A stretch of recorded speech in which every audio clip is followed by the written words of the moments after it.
Assalamualaikum warahmatullahi wabarakatuh. Alhamdulillah, alhamdulillahirabbil alamin. Wa bihi nasta'in wa ala umurid dunya waddin wa ala alihi wa sahbihi ajmain, amma ba'. Baiklah anak-anak, apa kabar semuanya? Semoga senantiasa diberikan oleh Allah Subhanahu wa taala kesehatan baik jasmani maupun rohani, dan kita semua diberikan semangat dalam belajar walaupun dalam keadaan pandemi seperti yang kita rasakan pada saat ini.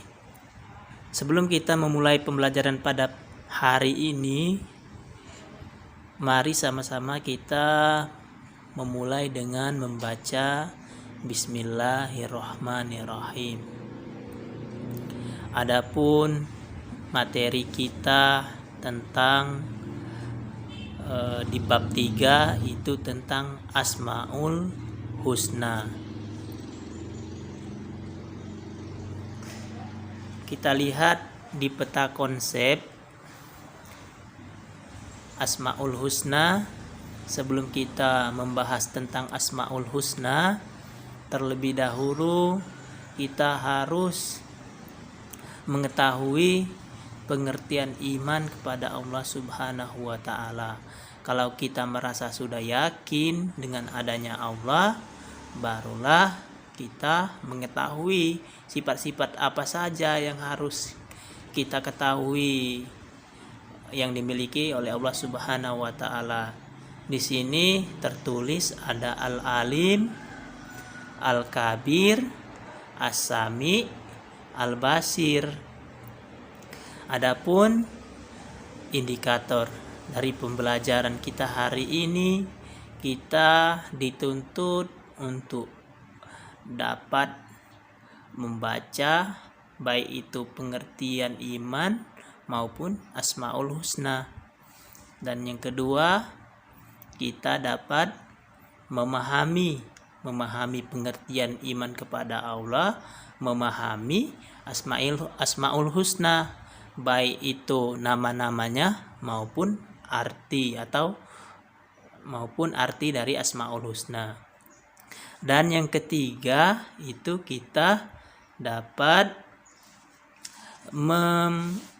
menerapkan dalam kehidupan sehari-hari.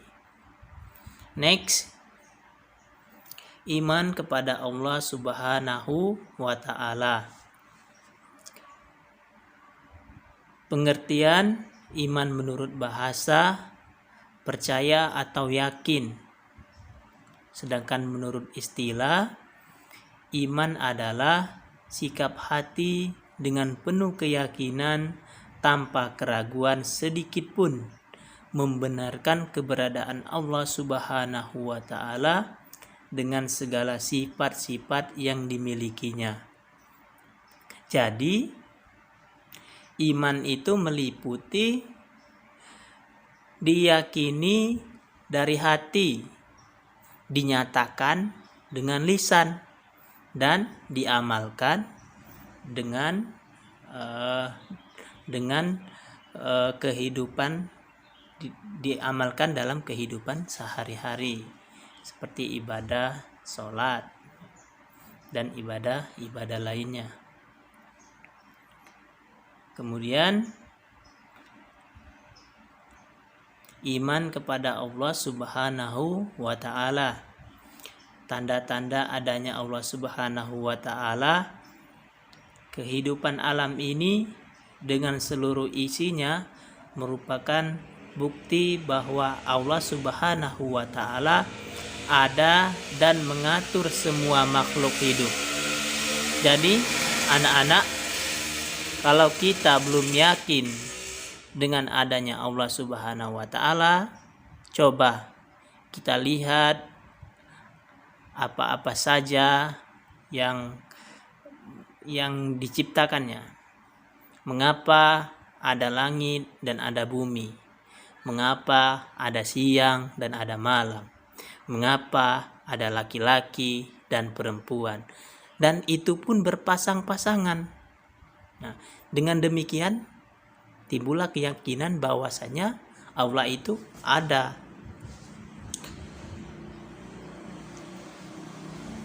Selanjutnya pembahasan yang kedua, kalau kita sudah yakin dengan adanya Allah, baru kita mengenal Allah itu lebih dalam, yaitu mengenal nama-namanya, nama-nama yang dia miliki, yaitu Asmaul Husna. Pengertian Asmaul Husna menurut bahasa berarti nama-nama yang baik. Menurut istilah, Asmaul Husna adalah nama-nama yang baik yang indah dimiliki Allah Subhanahu wa Ta'ala sebagai bukti kemahasempurnaannya yang berjumlah 99. Seperti yang sering kita nyanyi, Ar-Rahman, Ar-Rahim, Al-Malik, Al-Qudus, As-Salam, Al-Mu'minul, Muhaiminul, Azizul Jabbar. Ada yang bermacam-macam nadanya. Kemudian penjelasan makna Asmaul Husna. Nah, di sini dicontohkan bagian dari Asmaul Husna. Yang pertama itu Al-Alim, yang berarti maha mengetahui atau memiliki ilmu. Dengan pengetahuan yang tiada batas, Allah bebas memberikan ilmu kepada hambanya yang mematuhi segala perintahnya dan menjauhi segala larangannya. Pengetahuan semua makhluk adalah bersumber dari pengetahuan Allah Subhanahu wa Ta'ala. Rasul saja, Rasul kita yaitu Nabi Muhammad, dikenal itu Nabi yang ummi. Apa itu ummi?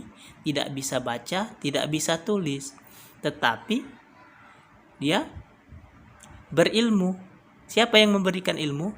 Yaitu Allah Subhanahu wa Ta'ala melalui firman-Nya dengan wahyu yang diturunkan di Gua Hiro, yaitu surah Al-Alaq ayat 1 sampai 5.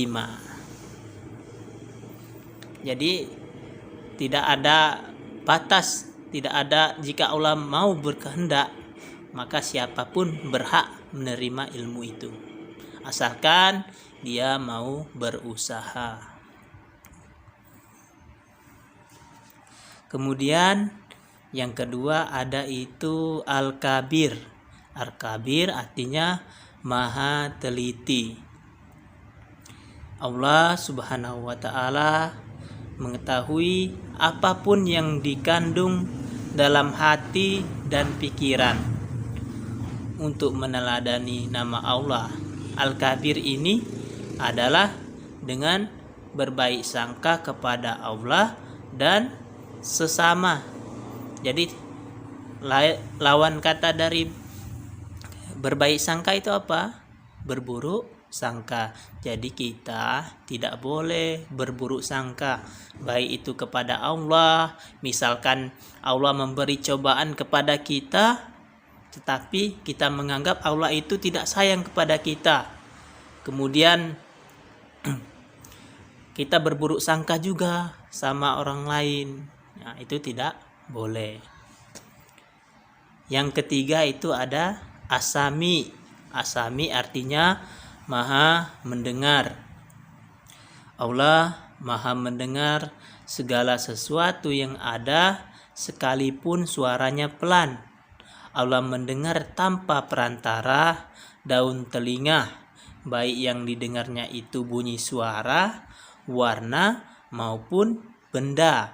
Jadi walaupun kita berbisik-bisik, jadi Allah maha mengetahui dan maha mendengar.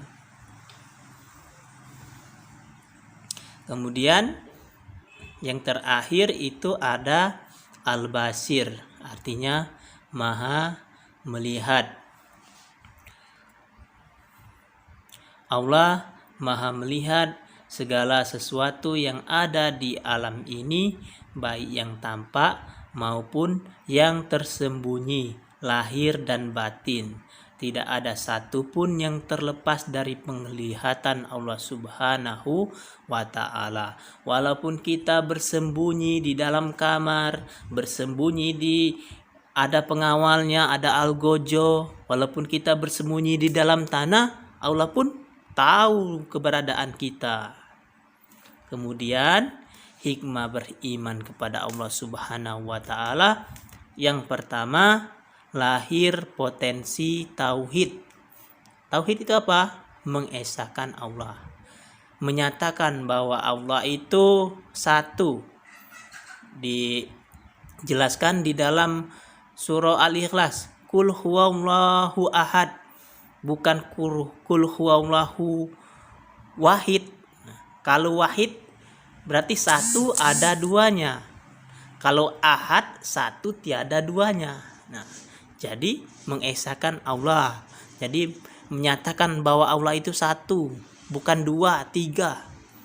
Kemudian hikmah beriman kepada Allah Subhanahu wa Ta'ala yang kedua, melahirkan sikap baik sangka, tabah, dan tawakal. Dan yang ketiga, terhindar dari akhlak tercela dan kemusyrikan. Mudah-mudahan apa yang dijelaskan tadi bisa dipahami, dihafal, dan diterapkan dalam kehidupan sehari-hari. Tetap semangat walaupun dalam kondisi pandemi, dan juga harus kita hafal Asmaul Husna dan kita teladani. Mudah-mudahan ini walaupun sedikit bisa bermanfaat. Bapak akhiri, Assalamualaikum warahmatullahi wabarakatuh.